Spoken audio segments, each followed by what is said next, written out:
मेहनत का फल। एक गांव में दो मित्र नकुल और सोहन रहते थे। नकुल बहुत धार्मिक था और भगवान को बहुत मानता था, जबकि सोहन बहुत मेहनती था। एक बार दोनों ने मिलकर एक बीघा जमीन खरीदी, जिससे वह बहुत फसल उगा कर अपने घर बनाना चाहते थे।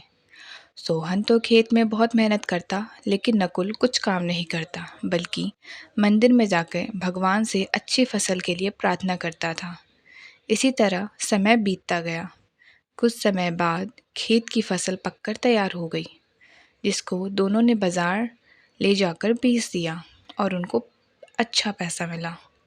घर आकर सोहन ने नकुल को कहा कि इस धन का ज़्यादा हिस्सा मुझे मिलेगा, क्योंकि मैंने खेत में ज़्यादा मेहनत की है।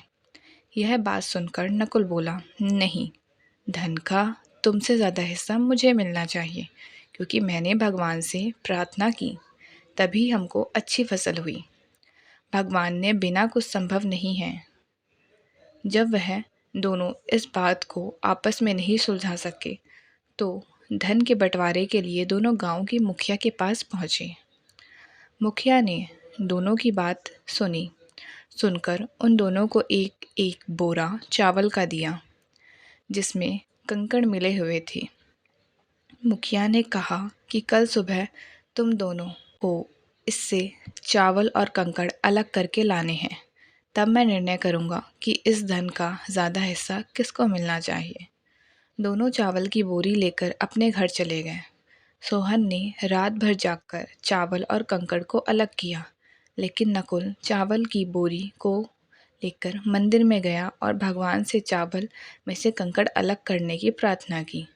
अगले दिन सुबह सोहन जितने चावल और कंकड़ अलग कर सका, उसको ले जाकर मुखिया के पास गया, जिसे देखकर मुखिया खुश हुआ। नकुल वैसे ही वैसी बोरी को ले जाकर मुखिया के पास गया।